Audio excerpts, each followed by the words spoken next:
দেখুন আজকের এই ফর্মটা রয়েছে স্টেট ব্যাংকের যারা এটিএম ইউজ করছেন না এবং নতুন এটিএমের জন্য অ্যাপ্লাই করছেন স্টেট ব্যাংকে, তাহলে তাদের যে ফর্মটা রয়েছে সেই ফর্ম রয়েছে এইটা, application form for ATM card. যারা এটিএম কার্ড নিতে চাইছেন, ঠিক আছে, বা এটিএম কার্ডের রিক্রুটমেন্ট রয়েছে, সেই এটিএম কার্ডের জন্য কিন্তু এই ফর্মটা। তো প্রথমে আপনাদের বলে দিই, এটা স্টেট ব্যাংকের যে কোনো সিএসপি থেকে বা যে কোনো শাখায় আপনারা এই এটিএম কার্ডের ফর্মটা পেয়ে যাবেন বিনামূল্যে, কোনো টাকা লাগবে না।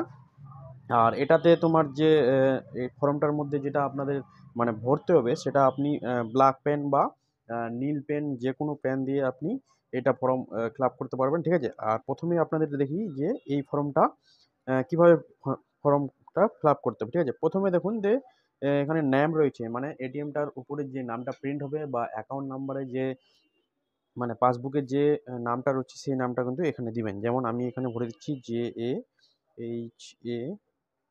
JAHANGIR। আমার নাম জাহাঙ্গীর, তো এখানে আমি কিন্তু অলরেডি নিজের নাম দিয়ে দিলাম। এবার দেখবেন যে কাস্টমার যদি মেল থাকলে মেলে টিক মারবেন, আর মেয়ে বা ফিমেল থাকলে ফিমেলে টিক মারবেন। তো আমরা রয়েছি ছেলে, তো মেয়ে এখানে ফিমেলের জায়গায় টিক মারলাম না, আমরা মেলের জায়গায় টিক মারলাম, ঠিক আছে। দ্বিতীয় রয়েছে address for communication. Address for কমিউনিকেশনের মানে হচ্ছে আপনার এটিএমটা যেই জায়গায় পোস্ট অফিস দিয়ে যাবে সেই জায়গার অ্যাড্রেসটা দেন, বা আপনি যেখানে আধার কার্ডে যে অ্যাড্রেসটা রয়েছে সেই অ্যাড্রেসটা আপনি এখানে দিবেন, ঠিক আছে। তারপরেই কিন্তু হবে। তাহলে এখানে অ্যাড্রেসটা কিভাবে লিখবেন, দেখুন যে এখানে পুরো অ্যাড্রেসের জায়গায় দুটো পুরো লাইন দিয়েছে, দেখতে পাচ্ছেন এগুলো। তো এখানে প্রথমে আপনারা ভিলেজ লিখবেন। ভিলেজ দিয়ে আপনাদের জায়গায় জায়গায় ভিলেজ রয়েছে সেই ভিলেজটা দিবেন। যেমন আমাদের রয়েছে মহব্বতপুর, তো MAHABBT, মহব্বতপুর সম্পূর্ণ বড় হাতের লিখবেন। তারপরে এখানে রয়েছে পোস্ট অফিস, পোস্ট অফিস দিবেন আপনারা। আমাদের যেমন রয়েছে সিঙ্গিয়া, আপনাদের যার যেটা রয়েছে সেখানে দেবেন। তারপরে এখানে দেখবেন যে টাউন বা সিটি রয়েছে, ঠিক আছে। তো আমাদের টাউন যেমন মালদা টাউন রয়েছে, সিটি আমাদের চাঁচল দিলেও হবে, মালদা দিলেও হবে। তো যে কিছু আমরা এটা দিলাম, যেমন সিটি দিলাম, এখানে আমরা চাঞ্চল দিয়ে দিলাম। আপনাদের যা রয়েছে সেটা দিবেন। তারপরে এখানে দেখবেন যে পিনকোড বলে একটা অপশন রয়েছে, পিনকোড, ঠিক আছে। আপনাদের পোস্ট অফিসের যে পিনকোড রয়েছে সেই পিনকোডটা কিন্তু এখানে দিতে হবে। তারপরে এখানে দেখবেন যে স্টেট, কোন স্টেট থেকে এটা করছেন। তো আমাদের ওয়েস্ট বেঙ্গল রয়েছে, ঠিক আছে। তো এইভাবে লিখতে পারেন ওয়েস্ট বেঙ্গল, বা ওয়েস্ট বেঙ্গল পুরো সংখ্যায়ও লিখতে পারেন, ঠিক আছে। ওয়েস্ট বেঙ্গল দুটো লিখলেও হবে, এটাও লিখতে পারেন শর্টকাট, এটাও লিখতে পারেন, দুটোই লেখা যাবে, ঠিক আছে। টেলিফোন নাম্বার যদি থাকে তাহলে টেলিফোন নাম্বার দিবেন, আর না হলে কিন্তু এখানে আপনাদের মোবাইল নাম্বার দিতেই হবে, ঠিক আছে। যেমন আমাদের মোবাইল নাম্বার রয়েছে, এরকম মোবাইল নাম্বারটা দিয়ে দিবেন। তারপরে এখানে দেখবেন যে ইমেল আইডি, যদি ইমেল আইডি আপনাদের থাকে তাহলে অবশ্যই ইমেল আইডিও এখানে কিন্তু আপনারা দিয়ে দিবেন, আর ইমেল আইডি সবসময় বড় হাতের দিবেন।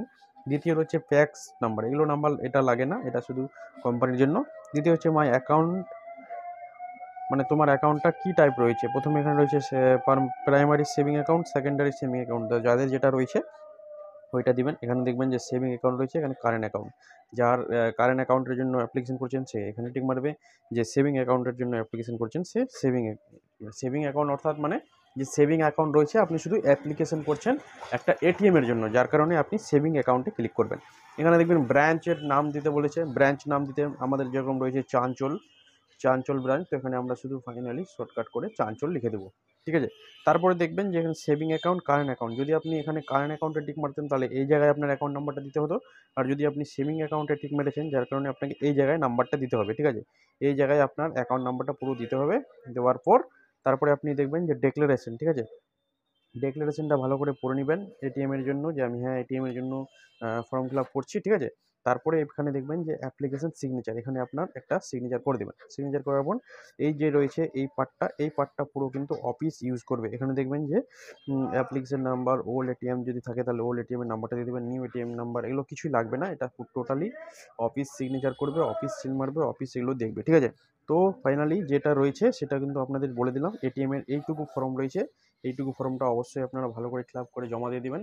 আর এর সঙ্গে কী কী লাগবে, এর সঙ্গে জাস্ট যে কিছু একটা ডকুমেন্টস দিলেই হবে, যেমন প্যান কার্ড রয়েছে, আধার কার্ড রয়েছে, ব্যাংকের পাসবুক রয়েছে, এই তিনটার মধ্যে যে কিছু দুই একটা দিয়ে দিবেন, তাহলে কিন্তু সেগুলো নিয়ে নেবে। দ্বিতীয় বলছে যে এটিএমটা নেওয়ার আগে টার্ম অ্যান্ড কন্ডিশন কিন্তু আপনারা অবশ্যই জেনে নেবেন। এই যে দেখতে পাচ্ছেন টার্ম অ্যান্ড কন্ডিশন, ঠিক আছে। স্টেট ব্যাংকের টার্ম অ্যান্ড কন্ডিশনটা অবশ্যই জানবেন যে এটিএমটা কী। প্রথমে এগুলো অনেকগুলো রয়েছে, আমি এগুলো দিয়ে দিচ্ছি আপনাদের ডিসক্রিপশনে, টার্ম অ্যান্ড কন্ডিশনগুলো, সেগুলো ভালো করে পড়ে নেবেন।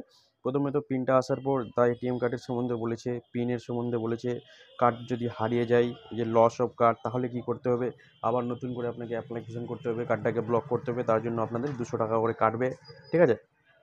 তারপরে বলছে ডেবিট কার্ড কাস্টমার অ্যাকাউন্ট, মানে আপনাদের অ্যাকাউন্ট থেকে যা রয়েছে সেটা কিন্তু আপনাদের ডেবিট হবে এটিএম কার্ড দিয়ে টাকা তুললে, মানে অ্যাকাউন্টের সঙ্গে ট্রানজ্যাকশন রিলেটেড রয়েছে, হ্যাঁ। তারপর হচ্ছে ক্লোজিং অফ অ্যাকাউন্ট, যদি অ্যাকাউন্ট ক্লোজ, তারপর এমন রয়েছে কি যে যদি কার্ডটা ক্লোজ করতে চাও তাহলে আপনাদের 10 দিনের মধ্যে কিন্তু এটা বাড়িতে পৌঁছে যাবে, ঠিক আছে। তারপরে আদার্স রয়েছে, তারপরে রেঞ্জ অফ সার্ভিস রয়েছে, কত টাকার কী কী কাটবে, এই সমস্ত সার্ভিস রয়েছে, কত টাকা আপনি উইথড্রল করতে পারবেন। 500 থেকে আপনার 1000, 2000, 3000, 4000, 5000 এরকম কিন্তু উইথড্রল করতে পারবেন, এগুলো ফর্মে লেখা থাকে, ঠিক আছে। চেঞ্জ পেনটা চেঞ্জ কী করবেন, যে কোনো এটিএমে গিয়ে কিন্তু, অর্থাৎ স্টেট ব্যাঙ্কের এটিএমে গিয়ে কিন্তু পিনটা চেঞ্জ করতে পারবেন, ওরা কিন্তু এটা লিখেছে। সম্পূর্ণ রিজন করার পর আপনাদের এটিএম কার্ড কিন্তু ফাইনালি চলে আসবে। আর এই টার্ম অ্যান্ড কন্ডিশনগুলো আপনারা অবশ্যই কিন্তু ভালোভাবে পড়ে নেবেন, তারপরে কিন্তু একটা স্টেট ব্যাঙ্কের অ্যাপ্লিকেশান, মানে এটিএমের অ্যাপ্লিকেশান করবেন, ঠিক আছে। স্টেট ব্যাঙ্কের একটা এটিএমে আপনি ফ্রি উইথড্রল পাবেন 5 বার, আর অন্য যদি স্টেট ব্যাঙ্ক ছাড়া অন্য এটিএমে যদি টাকা তুলেন সেক্ষেত্রে আপনি পাবেন 4 বার। এটা হচ্ছে আরবান, আর মেট্রোর একটু আলাদা রয়েছে।